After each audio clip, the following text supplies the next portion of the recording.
ఈ జగన్మోహన్ రెడ్డికి బాగా వినండి, బుద్ధి రావాలని ప్రార్థించండి. ఒకటి, ఆయన అసెంబ్లీకి వెళ్ళాలని, ప్రజల కొరకు పోరాటం చెయ్యాలని, 3 అసెంబ్లీలో ప్రశ్నించాలని, 4 ఆయన కొరకు అరెస్టులు చేస్తున్నది నేను ఖండిస్తుంటే, 9 నెలలుగా ఆయనకు మద్దతు ఇస్తుంటే, పోనీ 2 సంవత్సరాల క్రిందట అవినాష్ రెడ్డిని అరెస్ట్ చేస్తుంటే 3000 మంది సిబిఐలు వచ్చి నేను తీవ్రంగా ఖండిస్తే, అవినాష్ రెడ్డి కనీసం థ్యాంక్స్ చెప్తానని అరే కేఏ పాల్ కలొద్దు, వందనాలు చెప్పొద్దు, దేవుడు నీతో ఉండగా జగన్మోహన్ రెడ్డి నేను నీతో ఉండగా నీకు హాని జరగదు.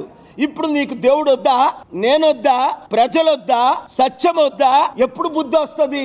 వంశీ అయిపోయాడు. ఇప్పుడు ఎవరు? పోసాని కృష్ణమురళి, పాపం ఆయన నాకు కాల్ చేశాడు 3-4 సార్లు 2 years బ్యాక్. ఆయన నేను ఎప్పుడు కలవలా. ఇప్పటికైనా జగన్మోహన్ రెడ్డి మారి, లేదు అంటే వంశీని అరెస్ట్ చేశారు, పోసాన్ని అరెస్ట్ చేశారు, నెక్స్ట్ నానిని అరెస్ట్ చేస్తారు, ఆ తర్వాత రెడ్ బుక్ లో ఉంది రోజాని అరెస్ట్ చేస్తారు. ఈ రెడ్ బుక్ మొత్తం వాడితే చివరికి జగన్మోహన్ రెడ్డిని కూడా అరెస్ట్ చేసి లోపల పెడతారు. వినండి మాట, మార్చి 4, 2025లో నేను పలికిన మాటలు వినండి.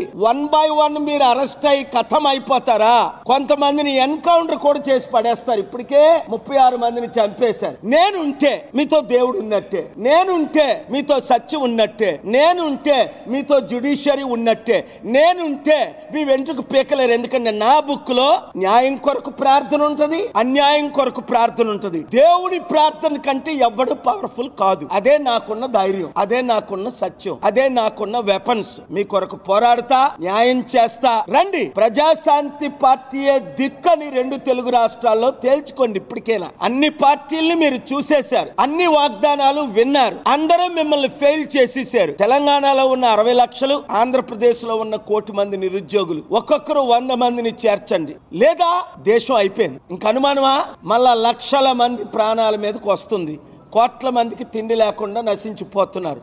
రండి, కాపాడుకుందాం, అంబేద్కర్ ఆశయాలు నెరవేర్చుకుందాం. Thank you very much. ఇప్పుడు చూశారు కదా, విశాఖపట్నంలో కూటమి ఎమ్మెల్సీ ఫెయిల్ అయిపోయాడు. చాలా డబ్బులు ఖర్చు పెట్టి చెరువుల్లాగా డబ్బుని పంచితే అక్కడ బొటాబొటీగా కృష్ణా గుంటూరు ప్రదేశంలో 2 గెలిచారు. అంటే 9 నెలలకే కూటమి కథం, చంద్రబాబు కథం, పవన్ కళ్యాణ్ కథం, బీజేపీ కథం. ఎందుకు కథం? వాళ్ళు ఇచ్చిన వాగ్దానాలు నెరవేర్చనందుకు. 1 కోటి మంది నిరుద్యోగుల్లో 20 లక్షల ఉద్యోగాలు ఇస్తానన్నారు, సంవత్సరానికి 5 లక్షలు. ఇప్పుడు వరకు 5,000 ఉద్యోగాలనే ఇవ్వలేకపోయారు కదా.